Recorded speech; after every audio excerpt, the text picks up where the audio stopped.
Hi there, Z here, and welcome to the clean, disinfected, CDC-friendly review of Doom Eternal. And you know, ever since id Software came out with their original game in 1993, what really has happened after that has... What? Oh, yeah, sorry. Completely forgot my mask here, guys. It's been a while. It's been a while since I put out anything. I'm just excited to make stuff again. Now that I got myself situated here. So yeah, anybody who has one of these, go ahead and pop them on. Doesn't hurt anything. So like I was saying, since its humble beginnings at the very beginning of the 90s, what it's really right now. Excuse me, guys. Apparently, there's something else I need to do.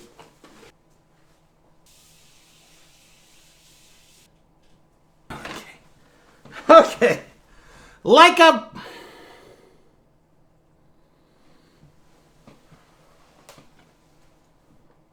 Is there anything else I could do for you? Huh?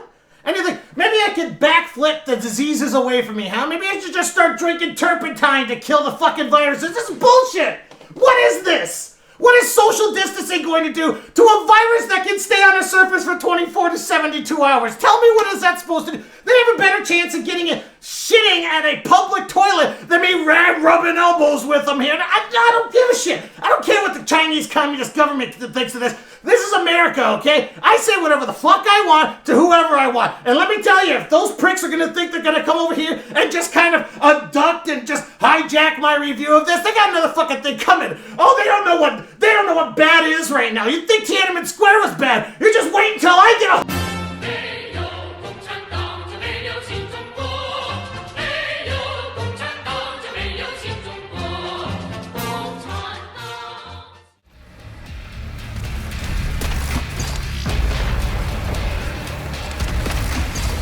Doom Eternal was created by id Software and is the sequel to its predecessor, Doom. That is this Doom, not that Doom, and entails our main protagonist, the Doomslayer, doing... Well, it's in his name. He's slaying. Demons, that is. This isn't an interactive video game about Michael Hughes or anything. He slays demons. And not just one or two of them, mind you, but literally oodles of them, and before you say anything, that is a scientific measure for a large group of demons. I do my research. I saw it on Wikipedia. And to anyone who has not played Doom 2016, or hell, any of the other handful of other Doom games in the past couple decades, man, you're missing out. Doom has been a staple of the run-and-gun video game genre all the way from the late 90s to the present day, and some may ask, hey, it's been going for a while, how has it stood the test of time?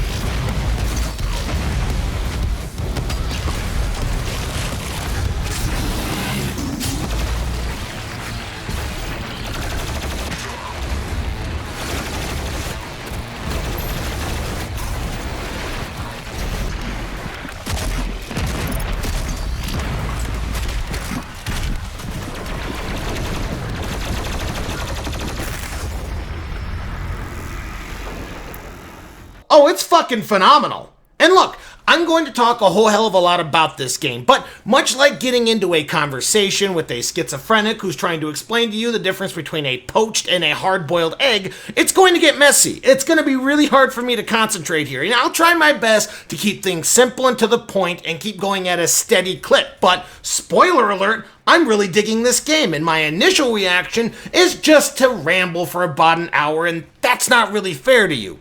Because only prisoners being interrogated by the CIA need to hear my voice for more than 15 minutes, and I really don't want to edit it that much. So we're just going to start at the beginning. Doom Eternal opens with a cinematic scene of our boy Doomslayer, or Doom Guy to the veterans here, floating in orbit above Earth in this sort of half space station, half medieval castle base, and hearing the screams and cries of billions of Earthlings dying to an invasion from hell. And even though this lasts only several minutes, it certainly rustled my jimmies in the best way possible. I was getting a half chub for the amount of violence I know I was going to go through at any moment. From then, we get teleported to a sort of tutorial stage where you learn about the weaponry and the chainsaw and the glory kills and everything that we learned from Doom 2016. Then we arrive at Earth's surface where the first thing you see is a massive fucking demon just lumbering through the ruined city streets of New York?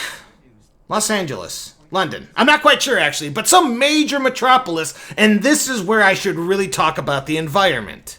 Man, it's really something. I mean, at one point you'll be in said broken down city fighting through dilapidated businesses, then 1 hour of blood and mayhem later, you're ripping the head off of a hell priest in the underworld. Oh, right, I should probably actually talk about the plot first, because that's what any good reviewer should do, and that's pretty much the most tamest subject that we have to talk about. This is a Hell Priest. There are 3 in total in this game, and they control the demons fighting on Earth. Each time you kill one, the demons lose a percentage of their attacking force, which I don't understand why they don't just go feral and start killing everything on sight since they're not under a general anymore. I mean, if my boss got decapitated at work, you bet your ass I wouldn't still be working, but suspension of disbelief, I get it. Kill all 3 priests to weaken the main antagonist, Con Maker, fight her, kill her, and boom, win the game. Pretty simple stuff with an easy to understand end of game mission. But anyway, done with that. Environment. There's a crazy amount of detail put into your surroundings, from the pretty skyboxes, to the jumping puzzles, to the open kill rooms that spawn a bunch of enemies that might already be fighting with each other. I'm not sure why they're trying to kill each other. You know, maybe I am right and they did go feral and it was mentioned in a codex or something, but I'm not reading no codex shit. What do you think I am, a competent reviewer? No, thank you. But yeah, thumbs up to the environment. It's pretty great. And do you know what complements the atmosphere of a game more than the actual atmosphere itself? Fucking kick-ass music tracks. The overall score and sound design of this game is awesome. I mean, sure, the sounds of the guns are really good, and the wet spaghetti noise when you disembowel a demon is fine enough, but the music is really where it's best. You can get this ominous chanting when you're not in a fight scene, but it's just keeping you at the edge of your seat.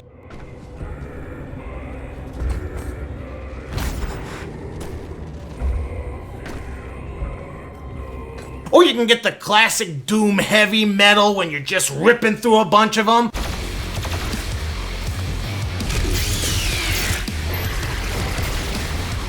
Or you could get this song.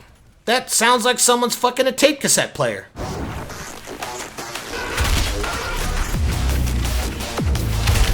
Either way, the music is simply fantastic and only helps engross you in the genocide of everything that moves. And since killing is pretty much all the game is at this point, how is the gameplay? Well, if you ever played Doom 2016, you already kind of know the game style. Tons of demons, an arsenal of upgradable weapons, a chainsaw, glory kills, all that stuff is still in the game, which is done as well as it was done before. In addition to the old stuff, they mixed in a smidge of new things that I personally feel only makes the game more challenging.